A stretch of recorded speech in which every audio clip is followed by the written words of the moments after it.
Good afternoon and welcome to AIADA's AutoTalk. I'm your host, Rachel Soleimani. Before we get started, a few quick reminders. Anyone who is registered for today's program will be receiving a copy by the end of this week. And if you have any questions, be sure to enter them into the Q&A bar at the lower right-hand side of your interface. Today, we welcome back our good friend, Doug Austin, StrategicSource founder and chairman. Doug, glad to have you back. I know you have a lot to get to, so I'll let you take it away. Joel, thank you. And thanks, Dan Barson of AIADA as well. We really appreciate this opportunity. The times we're living in, certainly for the auto dealers, is kind of challenging right now with high costs and challenged profitability. What we're going to talk to today are 4 proven steps to new profitability.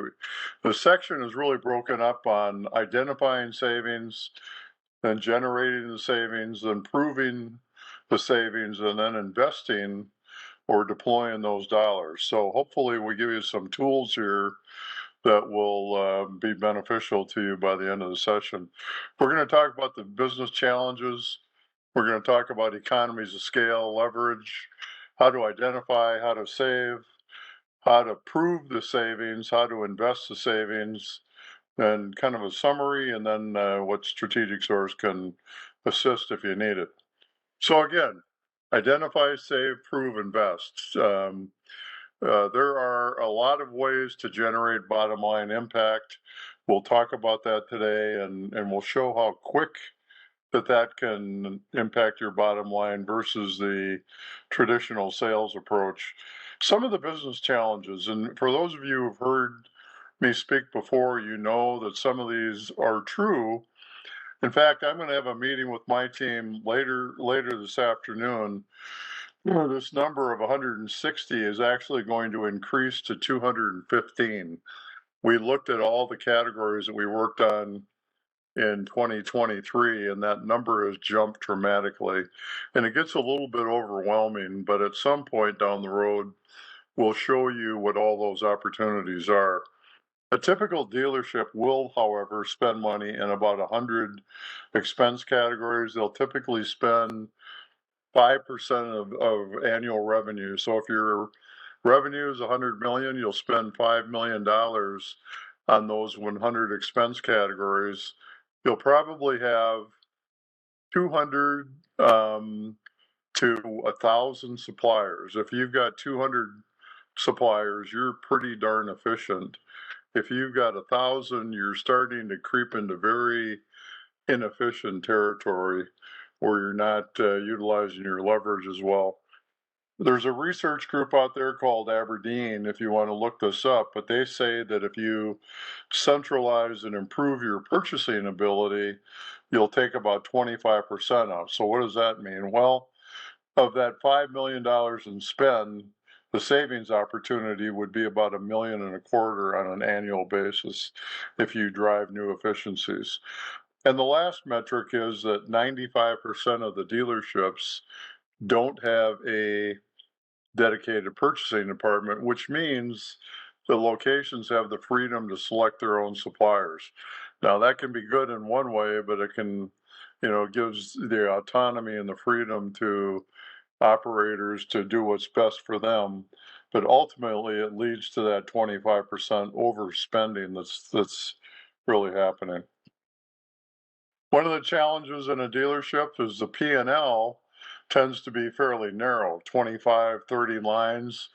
But the reality is the expense categories are quite broad. When you look at the general, the facility, and the automotive, quickly you get up to 130 or 160 categories. So as a tool to help dealers identify cost savings opportunity, the P&L just doesn't get it done. Dealerships are overspending by 25%. There's 100 to 130 expense categories that you are sourcing, quoting, analyzing, negotiating, managing, and auditing. So it's a big job. There are too many suppliers to manage typically. With the suppliers become too many invoices. and oftentimes too few discounts and rebates coming back. So this is kind of the challenge funnel that's going on right now. This is the iceberg principle, and the point of this slide is most purchasing people that are trained in this area will focus on areas below the water line, meaning they're looking for a competitive price, terms, payment methods, getting requirements that are actual versus assumed, focusing on core items, delivered pricing, quality levels, and more. Inexperienced people who have taken on purchasing roles, that may not be their primary job, they tend to focus on price, what you can see above the bottom line or above the water line. So the point of this is that the real benefit comes from what you don't see, and you need to take a more strategic look at purchasing rather than just a tactical look. Most organizations, well, let me say this, most purchasing people will follow an 8-step sourcing process and to generate solid results. A lot of the dealership groups that um, don't have a purchasing department just bypass everything else and focus on negotiation or renegotiation with the incumbent. It certainly takes less time, but that's contributing to the 25% overpayment. I would submit to you that if you go through the 8-step sourcing process, and we'll talk about that in a second, that your results are going to be closer to the 25% cost reduction that we typically see. So the other point that I'm going to make is that the costs and complexity of having a large supply base, if you think about the math, if you have 100 expense categories, yet you have 1,000 suppliers, that can easily translate into 12,000 annual invoices. That's pretty enormous task, and nobody can agree on what the cost of an invoice is, but there's a research group out there called Quadient that says it's between $12 and $35. So if that's true, then you can do the math here and see that it's an expensive or endeavor to manage a supply base, and the fewer suppliers, the more leverage and the more economies you're going to have. So this can drive a lot of inefficiencies in the organization. So we'll talk a little bit about economies of scale, leverage, and opportunities. A lot of groups are growing, they're buying other stores, and what they're ostensibly trying to achieve is purchasing economies of scale, efficiency, facility economies, and staff. And they're all noteworthy. We're trying to get ahead of the pack by utilizing economies of scale. The other certainly advantage is that we've got a lot of purchasing leverage that we need to take advantage to.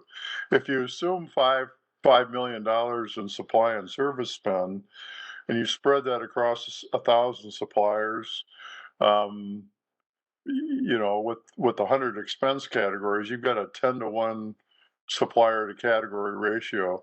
If you take that same $5 million in spend and you utilize just 400 suppliers, we're going to have more dollars going to fewer suppliers. We're going to get better pricing, new efficiencies, less risk, and we're going to have a 4-to-1 supplier to category ratio. That is much more efficient than 10-to-1, obviously. So again, the narrower the supplier base, the more that you partner with preferred suppliers and kind of corral your folks to rein that in, the better off your organization will be.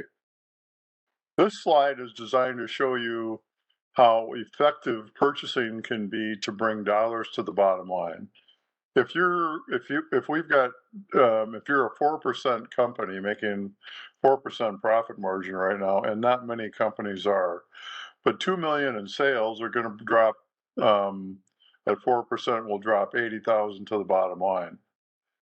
If I look at the next slide, if you're a 3% company and I start looking at cost reductions, well, 2 million in cost reductions at 3% means that you've got to sell 66 million in new cars or used cars to generate the same thing as that we did with 2 million in cost reduction. And if you're a 2% company, it gets even worse. 2 million in cost reductions at 2% margin would require $100 million in sales.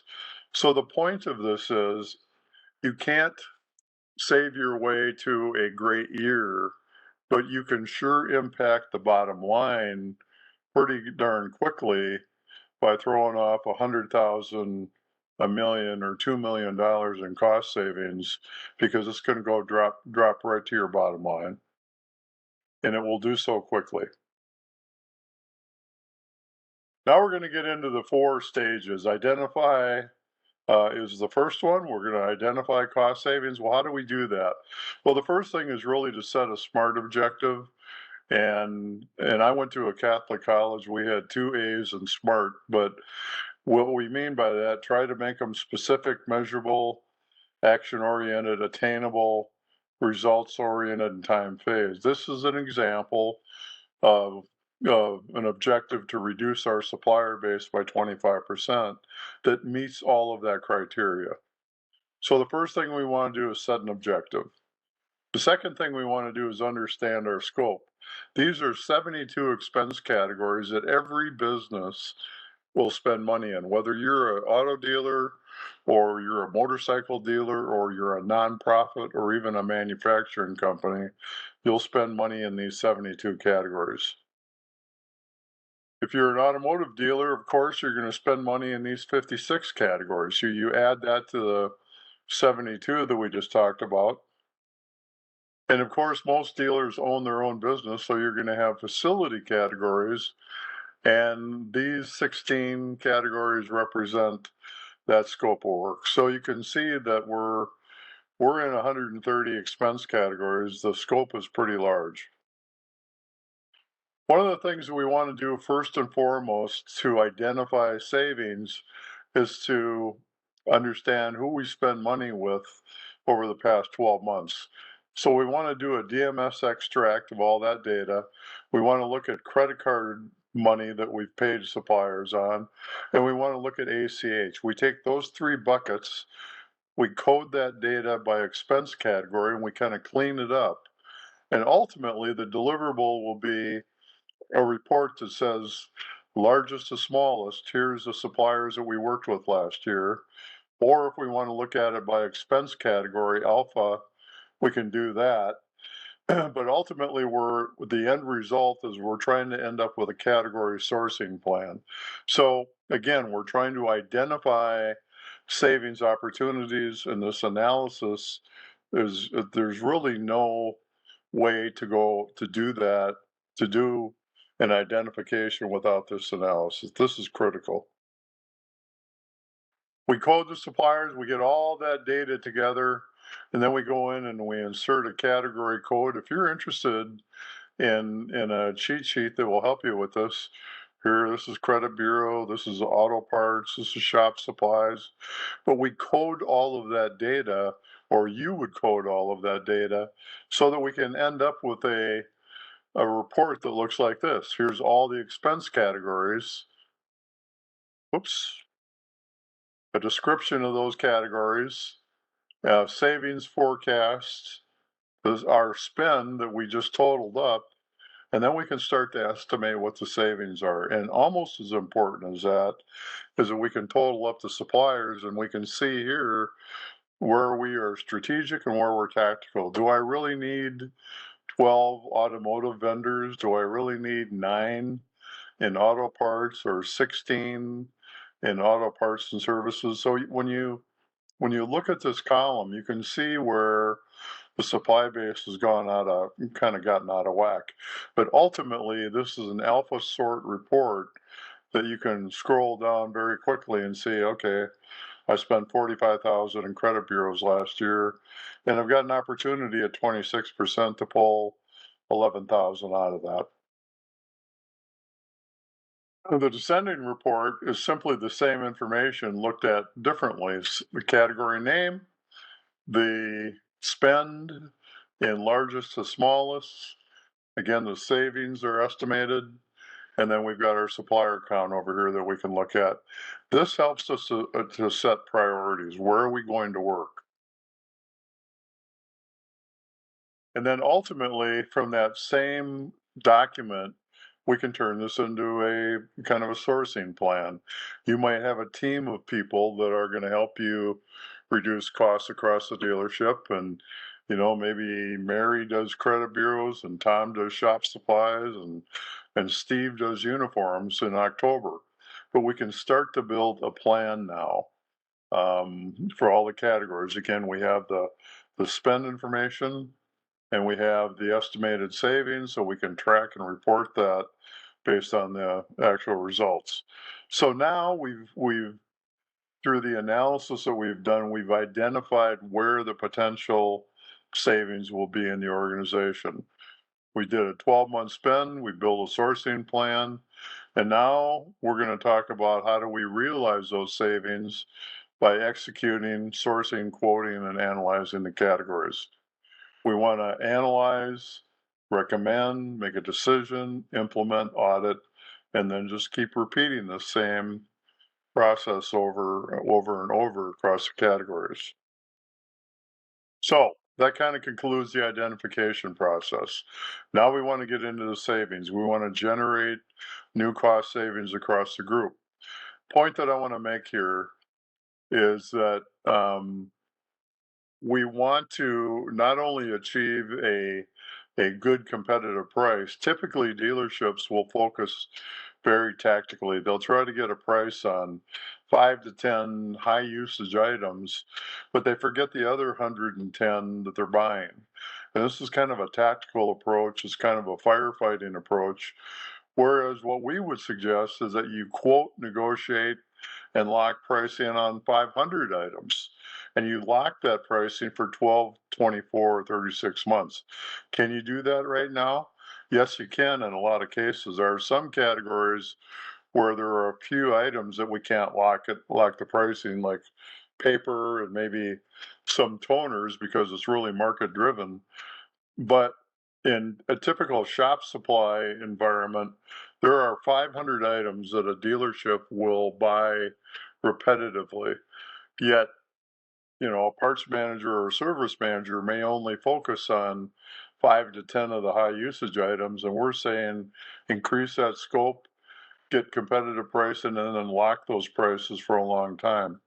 In addition, what you want to do is get discounts off lists for everything else in the catalog. So we want to get the core items here and then anything else in the catalog that we may want. Maybe I want a brass stapler because I'm special. Well, maybe I get a 20% discount off that instead of the steel stapler that we normally buy at $8. So this is kind of an insurance policy to get discounts on everything else. And this is the strategic approach that I'm referring to. This is the 8-step sourcing process that whether you use this for shop supplies or HVAC or DMS, it's valid. Step 1, define the requirements. Step 2, source your suppliers. Step 3, oops, I got a quick click in here. Develop your RFQ. 4, analyze your quotes. 5, develop your solutions. 6, make a recommendation to your management team. 7, implement. And 8, manage.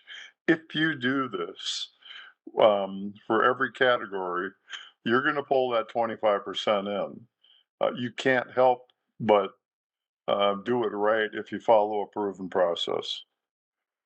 This is kind of a 50,000 foot view of the way we start to build an RFQ. We get a usage report from a supplier that says we used all of these things last year, all of these items. We turn that into an RFQ in Excel, and then we send that out for quote.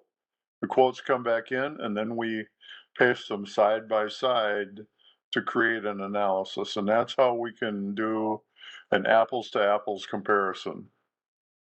It seems complex, but it all starts with that usage report. The vendor gives you that. That's truth in the marketplace. We know what we bought last year. We turn that into an RFQ, and then we turn it into an analysis. This is just an example of a shop supply. This was the original quote over here, and then we build it into an analysis over here. And it's very easy then to compare products on a apples to apples basis. This is an example of a credit bureau analysis that we did. Um, we're looking at all the different locations, how many polls we were doing, the cost of those polls, and then we compare them vendor A to vendor B. And then we can forecast what the savings are going to look like at the percent level and at the dollar level. So this is kind of the money chart. This shows, room prohibits me from showing 4 or 5 suppliers. I would recommend that you quote with at least 3, usually 4, and then do your side-by-side comparison. Here's benchmarking again on kind of a broad group of items, uniforms, office supplies, shop supplies, lubricants. But the idea is here that we're always trying to say, what are we paying today versus what is the vendor quote? What's the dollar difference and what's the percent difference? Calculate those and you're going to see that the marketplace can be very competitive out there.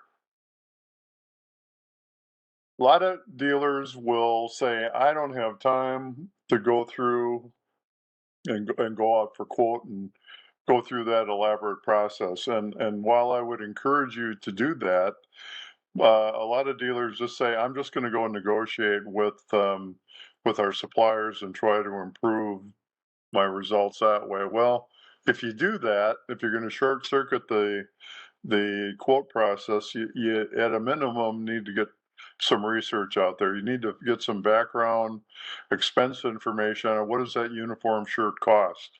Now, maybe you talk to other stores in your dealership. Maybe you talk to stores in your 20 group and get some benchmarks from them. Then define your target. Step number 2, what are you trying to achieve? What do you want to pay for that uniform shirt or that towel? Set a target, then anticipate kind of where the supplier is going to come back at you and give you all the song and dance about why they can't lower the price. But ultimately, if you come back to them with a market driven target, you'll probably do a lot better than if you don't have that information. And then finally, you execute. You conduct negotiations, you implement, you measure, and you record your results. So far, we've talked about identifying savings and then actually saving the first 2 steps. Now we've got programs implemented that are actually saving us dollars, and we want to prove it. We want to prove that the cost savings are real. At the end of the day, that's why we're going through all this, right? So let's talk about 2 primary topics here. There's two primary audits. One, we want to make sure the supplier is charging us the right price, giving us the right terms, all the process charges and everything. But 2, more importantly almost, is we want to make sure our employees are using the right supplier and that they're buying the right items and services. I can't tell you how many times we've run into this situation where we go through and we hit a home run and do a great RFQ and we implement a new supplier, and then we've got a few employees out here that just choose to ignore it and want to use their buddy who was giving them basketball tickets or a fishing trip. So it's important to get the supplier compliance in place, but it's even more important to get the employees using the right suppliers and then using that core item list. If we've got 500 items on there, we want them using the items there. We want to direct the purchases to the most cost effective items on that list. Hopefully that makes sense. So let's talk about supplier compliance audits. We want to research, gather their most recent contract or pricing agreement that we have. That's our governing document. Then we want to select the most recent invoices for that audit period as step 2. Then we want to do some side-by-side comparison. Did they give us the right price? Are we getting the early payment discounts? Are we getting the credit card terms that we want from that governing document? And then we want to note any discrepancies, notify the suppliers, and if there's any dollars to be recovered, we want to get those dollars back. This is a critical step. When you go through this, you can call the supplier up and say, you know, you've done a great job. You're a good partner. We just came out at 99% compliance or 100%. The most important thing is that the supplier knows that you're auditing, and so to help keep everybody honest. I don't think they make mistakes intentionally, but if they know you're watching this and you're auditing, compliance is going to get a lot better. I can guarantee it. So supplier audits uncover price, term, payment selection discrepancies, and again, we want to make sure our troops are using the right supplier. The compliance audits purpose is to manage suppliers and employees to ensure adherence. We want to reduce overcharges and we want to develop better supplier relationships. And if we don't do this, we're likely to pay more. I can tell you that we audit anything that we implement. We implemented almost 2,100 projects last year. We try to follow up with an audit after 45 to 60 days. And I can tell you that based on what I heard 2 weeks ago, our audit recoveries are up 25% over 2023. I don't know why, but I know there are 25% more mistakes this year in 2024 than what we've seen last year. And again, a compliance audit is simply getting the invoice, comparing it to your controlling agreement, and then trying to recover the dollars that we've lost. So, again, if you look at this as a process map, how do we prove our cost savings? Well, we've got a recommendation with various options. Management team makes a decision. We then implement that decision. 30 to 45 days, maybe 45 to 60, depending on the billing cycle. We do a post-implementation audit. We communicate the audit results to the leadership team. And then what I would suggest, and this has taken me a while to kind of come to this conclusion, but if we've now taken $40,000 out of credit bureaus, we ought now to reduce the budget by $40,000. We ought to take those dollars that we just saved or we expect to save and redeploy them. And I'll talk about that in just a minute. But if we think we're going to generate 40,000 or $100,000 in savings, and if we don't do anything to the budget, we're just encouraging our people to spend the money somewhere else.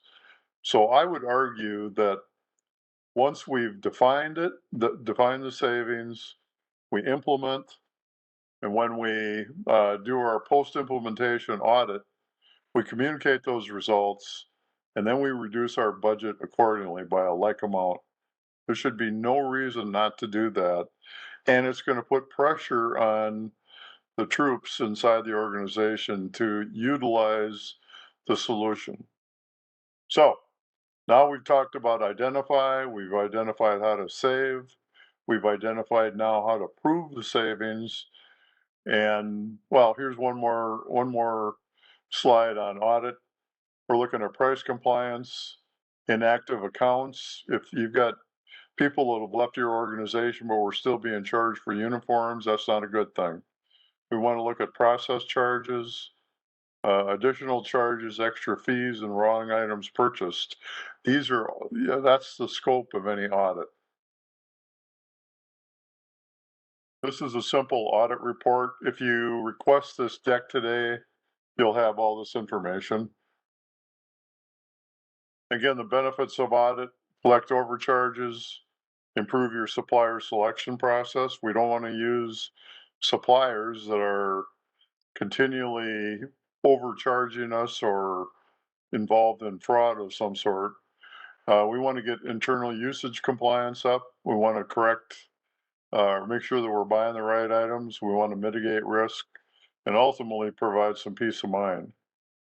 So now we're in the last section here. We're on the home stretch. We're rounding third. We want to talk about investing the dollars. We've identified, we've saved, we've proved it.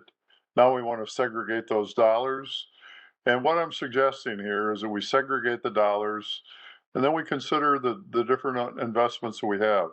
Go to, go to the management team and look at, do we want to do new acquisitions? Do we want to put this in our operating account for new profits to hand out to the owners or to the employees? Do we want to invest those dollars in new equipment? Do we need a facelift to the organization? Do we do an owner distribution, or is there some other investment vehicle out there that we want to consider? But I can't stress enough that if once we've proved the savings with an audit, that we then cut the budget, segregate the dollars, and move it into something different where you can touch it, see it, feel it, and measure it. Once the savings is audited and the budget adjusted, an equal amount of the savings are moved into the investment account for future action. This is a winning strategy. I've worked with a number of CPA firms who've been preaching this to me for years, and we finally incorporated this into our program as well, and I think it's well worth the effort and the time. Cost-saving investment options, certainly use the money for new profits, securities, acquisitions, real estate, equipment, and operations expansion. There's a number of competing opportunities out there for your investment dollars, but definitely if you think back to that slide, we can move the needle on new profitability pretty darn quick, much quicker than a sales influx. So next steps. We talked again today about identifying savings, saving the dollars, proving it, and then investing it. That's the sequence that we just went through. Identify those categories, source and renegotiate to reduce costs, prove it, segregate the dollars. That's what it's all about.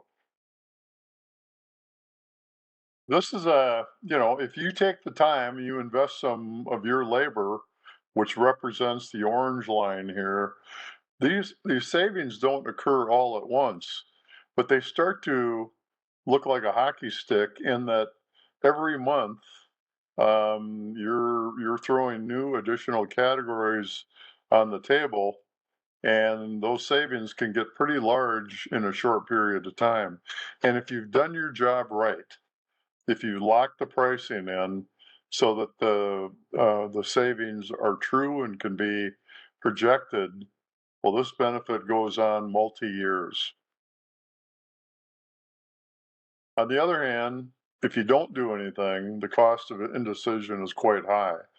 If we've got a $500,000 cost savings that we just don't make a decision on, and I've seen this countless times, well, that's costing $41,000 a month. 83,000 over 2 months, $500,000 over 12 months. So when there are opportunities in front of you to improve top line, reduce expenses, or drive new dollars to the bottom line, there is a cost of indecision, and we certainly want to avoid that if we can. Now, who's going to lead this charge? Ultimately, it's up to management. We need a change agent to drive this kind of behavior. We need to assess the organization, determine the opportunities, get alignment created. Somebody who's not afraid of radical change, somebody who will break some eggs and measure performance. We can either do that, or we can be a caretaker here that kind of manages what they inherit. We get incremental change. We nibble around the edges. They fine tune things, but aren't really driving any material bottom line improvements. they're unlikely to break eggs or alter the process. I would argue that we're looking for a change agent within your organization that can make this happen. It's going to take a little bit of, this is expense control 101, but it's going to take a little bit of different thinking than probably what you might be used to. So a change in your, the question is really, are we going to pursue a spend management philosophy that's going to drive reduced costs, reduce suppliers, reduce our risk, and improve our profits? Or are we going to continue overpaying by 25% with an inefficient supply base, greater risk, greater profitability, or reduced profitability? You don't need us to do this. You can do this yourself, given the change that the tools that I've given you today. We can help you, but you can do this on your own. People have been doing it for long before we arrived on the scene. So, but the question is, are you willing to do something differently to drive profits? We can help you. We've been serving dealerships since 2001. We average, actually last year in 2023, we averaged 30% for the first time. But our average is still around 25% over the years. We've saved now over 700 million in savings for our clients. We're Minnesota-based, veteran-owned. We become a trusted partner. We've got a lot of clients long-term who just turn over that purchasing to us because they can focus on other things. 24 years of automotive, we've got 20,000 quotes that we've completed, 18,000 price benchmarks, and our cost savings are pretty significant. We've got a profit improvement program, which is a full service program. We can do just a spend analysis, kind of getting all the data around and right so that you can execute the program.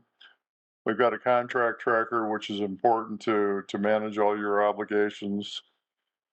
One easy way to think about us is we can become your purchasing department where we do everything from soup to nuts, or we can come in and maybe augment your team. If they can't get at everything, we can step in and do, selected activities there too. So that's what we can do. We can also present to your 20 groups. I bet we've done 15 of these already this year. If you've got a 20 group that you think might be interested in our information, we've got a number of sessions that we can provide. Again, they're not salesy, they are content driven, but we'd be happy to present it to your 20 group. If you want a copy of the deck, I'd encourage you to take a picture of this QR code. I have no clue how this thing works, but I know it'll take you to a landing page that will ultimately get the deck to you. So we covered a lot of information here today. I know that it's not possible to remember it all, but I would encourage you to get this deck and pick and choose what you want to go after here. But I think we've given you kind of the recipe, the formula, if you will, to start driving new profits. And with that, good luck to you, and we're happy to help in any way we can. Rachel, any questions? No questions have come in, Doug, but if anyone has any, you can pass them to me and I will pass them on to Doug for you. And just like Doug said, you will be receiving a copy of this presentation by the end of this week. You can scan the QR code here and it'll take you to the page, or you can reach out to me. Doug, thank you so much again for joining us and sharing all this really helpful information. We appreciate your time. Thank you. To those on the line, join us back here next Tuesday, May 21st at 2 p.m. Eastern as Moss Adams discusses the state of cybersecurity and FTC cybersecurity rules for auto dealerships. For more information about AIADA, visit aiada.org. Thanks for tuning in and have a great day, everybody. Thank you.